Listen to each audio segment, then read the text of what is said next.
सांवलिया सेठ की जय। राधे राधे मित्रों, कैसे हैं आप लोग? खुश होंगे, मस्त होंगे भाइयों और बहनों। मित्रों, जैसे हमने इसके पहले वीडियो में बताया, जो हमारा आचार्य मनोज त्रिवेदी वाले चैनल पर अपलोड है, ये उसका दूसरा पार्ट है। ये ध्यान रखिए कि दृष्टिकोण, कि हम कैसा देख रहे हैं, ये हर व्यक्ति का अलग होता है। एक चीज जिसे बहुत अच्छी लगती है, वही चीज दूसरे को बहुत गंदी लगती है। हमारा देखने का नजरिया भी अलग अलग होता है।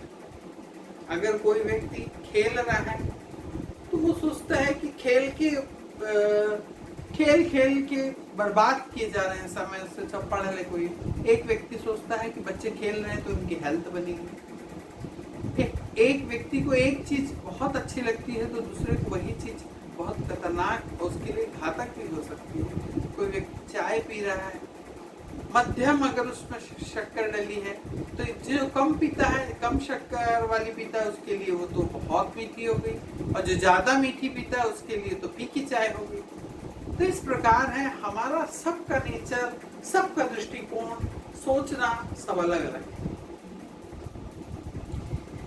तो एक उसको समझें कि जैसे एक राजा ने अपने कुछ मंत्रियों के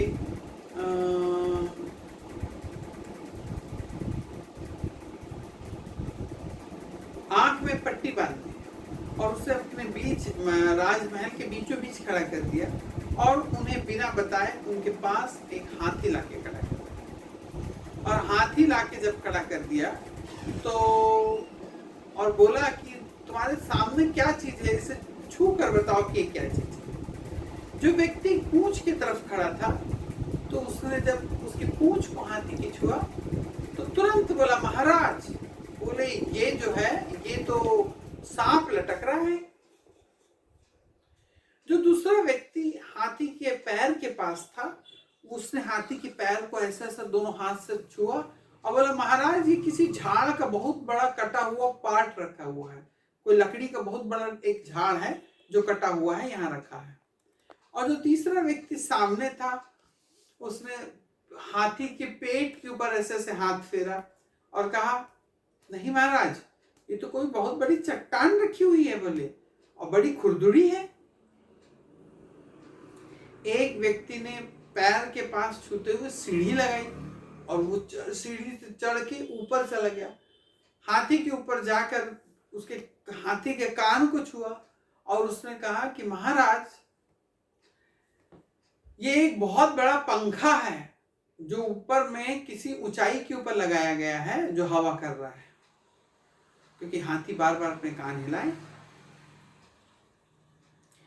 तो ये जैसा दरअसल कहानी बताने का मात्र इतना सा एक मतलब था कि दृष्टिकोण, अगर वही व्यक्ति जो उसने पहले पूंछ पकड़ा था, अगर वो थोड़ा सा प्रयत्न करता, थोड़ा आगे भी बढ़ के देखता, उसी जगह में खड़े होके एक ही बारे में सोचता ना, थोड़ा आगे बढ़ के पैर छूता, पेट छूता, आगे जाके सूंड छूता, तब उसको किसी आकार प्रकार का पता चलता। लेकिन वो अपनी जगह में खड़ा हुआ, अपनी जगह यानी अपनी जितनी बुद्धि है उतना ही वो सोचता रहा, और उतना सोच के जितना उसको समझ में आ रहा है अपनी बुद्धि में, बस वो उतना ही कहता है।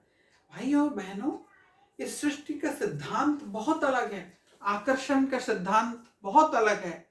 हम बहुत कड़ी मेहनत करते हैं, कई व्यक्ति बहुत कड़ी मेहनत करते हैं, उसके बाद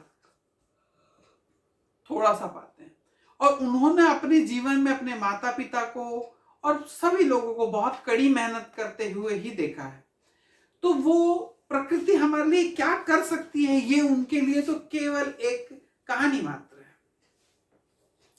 जिस प्रकार हमने अभी 11 दिन तक हमने उपाय कराए लक्ष्मी के, तो उसमें कई लोगों के मस्तिष्क में ये विचार आया कि पंडित जी ने क्या घर के ऊपर एंटीना लगा लिए कि अब तो भगवान जी से डायरेक्ट बातचीत हो रही है, लग रहा है, ऐसा विचार आया है। लेकिन ऐसा नहीं है, वो उनका दृष्टिकोण है।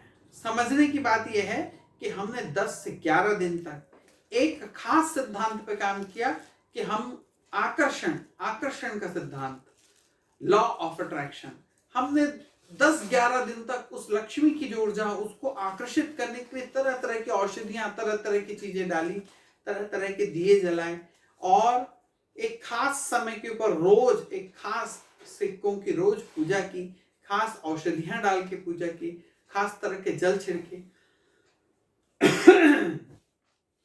जब हम जैसे जैसे वेव्स आती हैं उसके हिसाब से हमने उस प्रकार का माहौल रखा, और धीरे धीरे वो घर के अंदर इतनी धनात्मक ऊर्जा, चुंबकीय ताकत बढ़ गई, वो बाहर की अच्छी ऊर्जाओं को हमारे घर में खींच के ले आती है।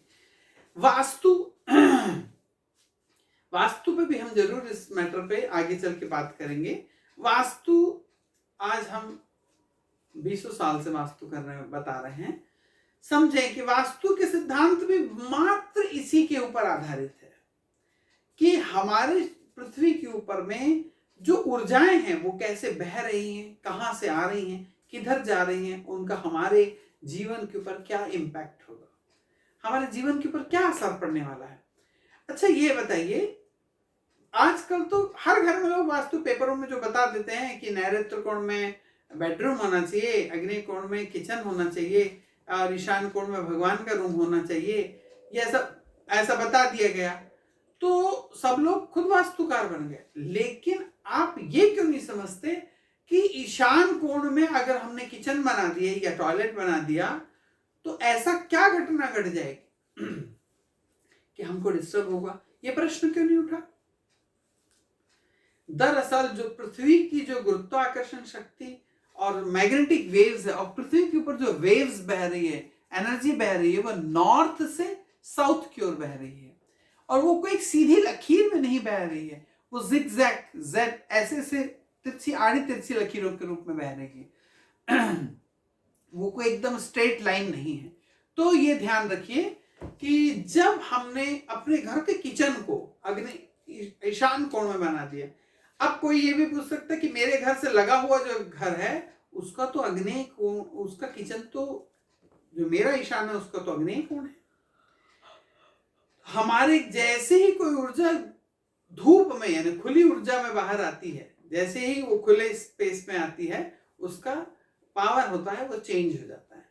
तो हमारे घर में जैसे ही एक ऊर्जा ईशान कोण से घुसी, और अगर हमने वहां अपना किचन बना के रखा है, वहां पे आग प्रज्वलित करके रखे, आग जल रही है, तो वो ऊर्जाएं आगे से प्रभावित होंगी, गर्म होगी, हमारे घर में जिगजैग होते हुए वो हमारे पूरे घर में बहते हुए दक्षिण की ओर से हमारे घर से बाहर निकल जाएगी।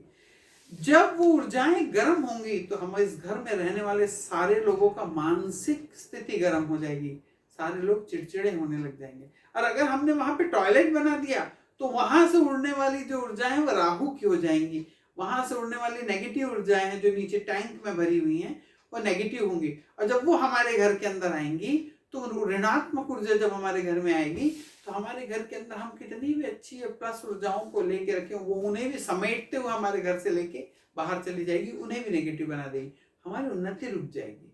तो इसलिए ईशान कोण में हमने देव स्थान बनाया है, जहाँ पे हम एक शंख ध्वनि करते हैं, घंटी बजाते हैं, मंत्रों का उच्चारण करते हैं, और जब वो वहां से प्लस हमारी श्रद्धा विश्वास वहां चढ़ाते हैं, खुशबू लगाते हैं, इत्र चढ़ाते हैं, बढ़िया फूल चढ़ाते हैं, देवताओं को अपने आदर्शों को वहां पे रखते हैं, तो वो ऊर्जाएं वहां से उस प्रकार की धनात्मक ऊर्जा लेके पूरे घर में फैलती है, और वो पूरे घर में प्लस एनर्जी का विस्तार कर देती है।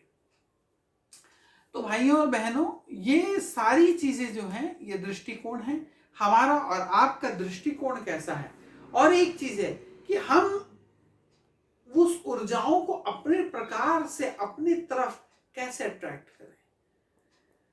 तो अब हमारा जो नेक्स्ट वीडियो होगा उस ऊर्जाओं को अट्रैक्ट करने के लिए होगा, हम उन ऊर्जाओं को पंचभूतों से मिला के कैसे अट्रैक्ट करें। ये देखिए, जो व्यक्ति जैसा देखता है, जो व्यक्ति जिस अनुभव से गुजरता है उसको वही अनुभव, अगर आप देवत्व के अनुभव से गुजरेंगे, अगर आप साधना के अनुभव से गुजरेंगे तो आपको पता चलेगा कि साधनाओं से क्या क्या चीज हो सकती है। अगर आप मंत्रों के बारे में जानेंगे तो आप ये जान सकते हैं कि मंत्रों से हम क्या क्या नहीं पा सकते हैं। अगर हमने औषधि के बारे में जाना तो हम जान सकते हैं कि औषधियां कितने प्रकार की और क्या क्या ऊर्जाएं हमारे घर में ला सकती हैं। ये हमारे जानने के ऊपर डिपेंड कि हम इस पूरी प्रकृति में, इस पूरे ब्रह्मांड में अनंत ऊर्जाएं हैं और अलग अलग प्रकार से हम उसको अपने ओर आकर्षित कर सकते हैं और उसका उपयोग कैसे कर सकते हैं, ये जानना जरूरी है। हम लोगों का शोध जो है इन्हीं सब चीजों के ऊपर में है। International federation of astrology and spiritual science है, एशियन एस्ट्रोलॉजिकल कांग्रेस है, और इस प्रकार के जो बड़े रिसर्च सेंटर है जो ज्योतिष और पराह विज्ञान के ऊपर में रिसर्च करते हैं, मैं वहां से मुझे गोल्ड मेडल है। भाई और बहनों, हमारा काम ही है कि अगर हम, एक माता ने अगर अपने मांग में सिंदूर भरी है तो क्यों भरी है, हमें ये जानना जरूरी है। अगर एक बिटिया की शादी होती है, उसके पैर में एक बिछिया पहनाई जाती है तो उसका क्या कारण है। अगर हमारे कान में एक ठोक हम बच्चे को बाली छेद करके डाल देते हैं तो इसका क्या कारण है।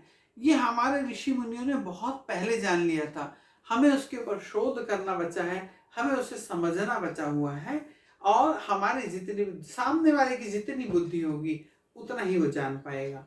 भाइयों और बहनों, हमारे इस चैनल को ब्रिज राजरानी त्रिवेदी चैनल को सब्सक्राइब करें, और इसका आने वाला जो दूसरा वीडियो है वो इसी चैनल पर उपलब्ध रहेगा, जो इसका तीसरा पार्ट है कि हम आकर्षण का सिद्धांत, लॉ ऑफ अट्रैक्शन, इसके ऊपर में हम अच्छी ऊर्जाओं को अपनी ओर कैसे खींचें, हम ऐसा क्या करें कि जो वो घटना घट जाए।